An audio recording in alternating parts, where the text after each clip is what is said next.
के online क्लासमध्ये आपल्या सर्वांचं मनपूर्वक स्वागत. शिक्षक मित्रांनो, इयत्ता 12वी बोर्ड परीक्षा आणि त्या संदर्भात असलेले अपडेट आपण पाठीमागच्या काही व्हिडिओपासून पाहत आलेलो आहोत. आज देखील एक अतिशय महत्त्वाचा अपडेट आपण ह्या ठिकाणी विचारात घेणार आहोत. बोर्डच्या वेबसाईटवरती शाळा किंवा कॉलेजचं आपलं अपडेशन जे आहे ते कशा पद्धतीने करायचं, त्याला आपण आपल्या शाळेची प्रोफाईल अपडेट करणं म्हणतो. तर ती प्रोफाईल कशा पद्धतीने ओपन होते, त्यामध्ये नेमके घटक कोणते आहेत आणि कोणती तयारी आपल्याला त्या अपडेशनसाठी करावी लागेल, ह्या विषयीची माहिती आजच्या व्हिडिओमध्ये विचारात घेऊया. तर चला, त्यासाठी सुरुवातीला महाराष्ट्र बोर्डाची जी वेबसाईट आहे त्यावरती जाऊया. सुरुवातीला पहिलीच वेबसाईट ओपन होते, त्यावरती क्लिक केलं की आपण शाळेच्या किंवा इन्स्टिट्यूटच्या लॉग इनवरती येत असतो. त्यावरती क्लिक केलं की आपल्या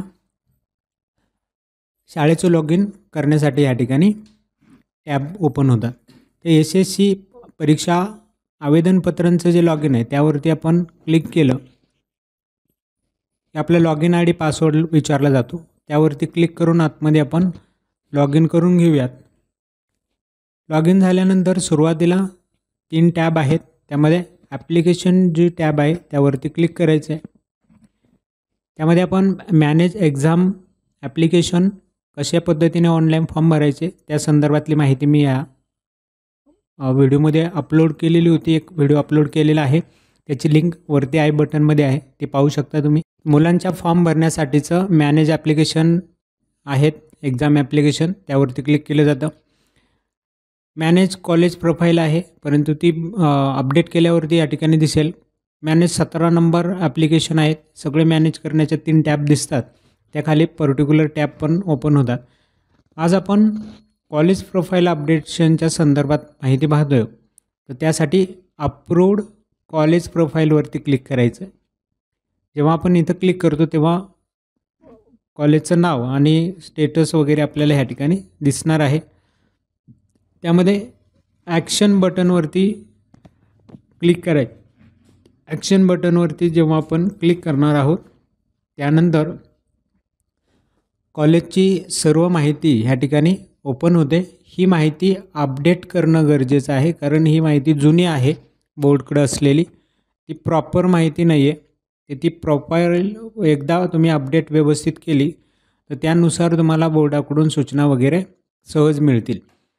तर सुरुवातीला कॉलेज डिटेल आहे, त्यामध्ये इंडेक्स नंबर असेल, कॉलेजचं नाव असेल, युडाईस नंबर आहेत, कॉलेज सेकंडरी हायर सेकंडरीचा कॉलेजचा ॲड्रेस आहे, ॲड्रेस डिटेल आहे, बँक डिटेल आहेत.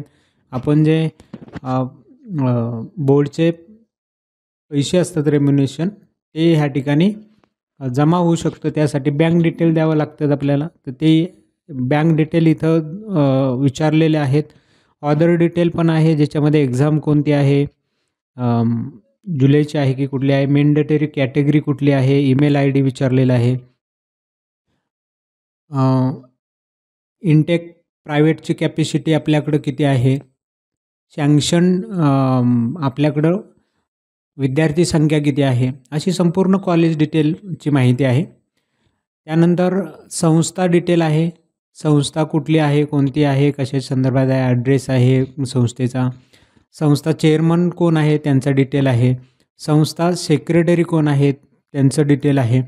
तर ते अपडेट नाही आहे, ते आपल्याला अपडेट करावे लागणार आहे. ऑदर डिटेलमध्ये जर गेलात तुम्ही तर यामध्ये मीडियम विचारले, स्ट्रीम विचारलेले आहेत, कोणकोणत्या तुमच्याकडे आहेत, ग्रँड टाईप कुठला आहे, इयर ऑफ फर्स्ट अप्रूव्ह केव्हा मिळालेला आहे, टेलिफोन नंबर आहे, प्रिन्सिपल डिटेल आहेत, जे प्रिन्सिपल असतील त्यांची माहिती या ठिकाणी भरावी लागते.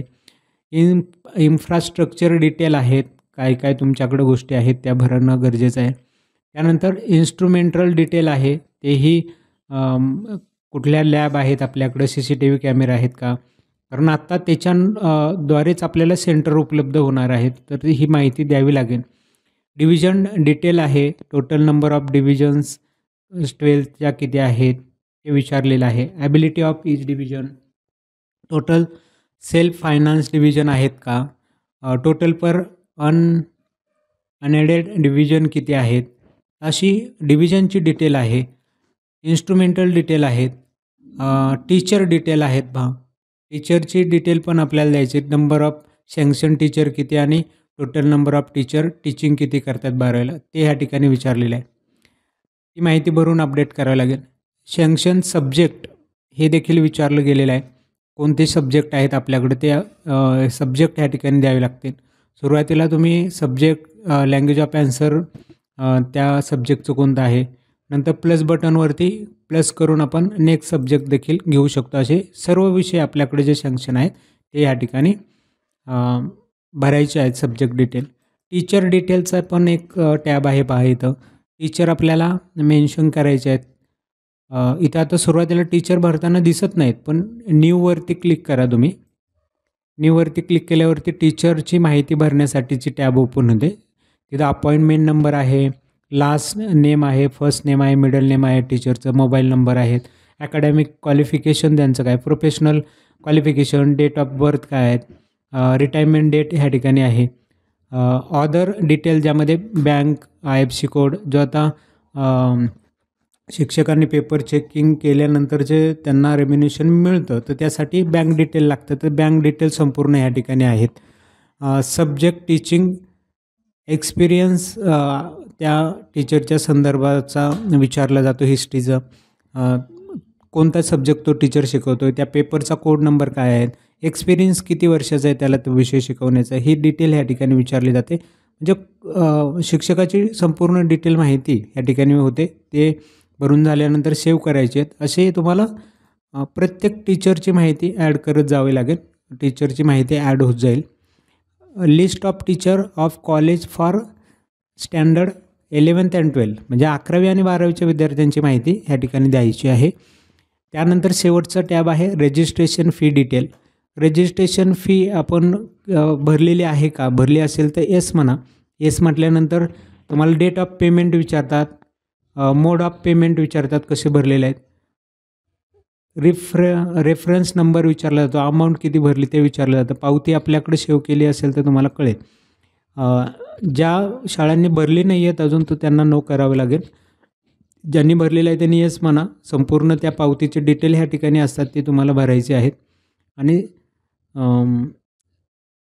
Resubmit to board approve save करून या ठिकाणी हे तुम्ही केलं. जर भरली नसेल तर तुम्हाला भरता येऊ शकते. आय थिंक रिसबमिट करावं लागेल. हे सेव्ह करा आणि रिसबमिट करा. बोर्डाकडे ही सगळे डाटा जाईल आणि तुमच्या कॉलेजची माहिती जी प्रोफाईल आहे ती व्यवस्थितपणे सेव्ह या ठिकाणी होईल. आणि याच्या आधारेच शिक्षकांना पेपर असतील किंवा बाकीच्या गोष्टी आहेत तर त्या मिळू शकतील. सहज डिटेल बोर्डाला ही उपलब्ध होणार आहे. तर अशा पद्धतीने ही फाईल कॉलेज प्रोफाईल जे आहे ते कॉलेज प्रोफाईल अप्रूव्ह या ठिकाणी होईल आणि लेटेस्ट माहितीवरती हे अप्रूव्ह तुमचं होणार आहे. मला वाटतं शिक्षकांनी ही सगळी माहिती आधी कलेक्ट करून घ्यावी आणि नंतर संपूर्ण डिटेल माहिती भरून ही प्रोफाईल अपडेट करून घ्यावी. यानंतर 17 नंबर विद्यार्थ्यांच्या संदर्भामध्ये बऱ्याचशा चुका होत आहेत, तर त्या संदर्भातला व्हिडिओ देखील आपण अपलोड करणार आहोत. तर तोही व्हिडिओ पाहायला विसरू नका. चला भेटूया पुढच्या नवीन व्हिडिओमध्ये. तोपर्यंत नमस्कार.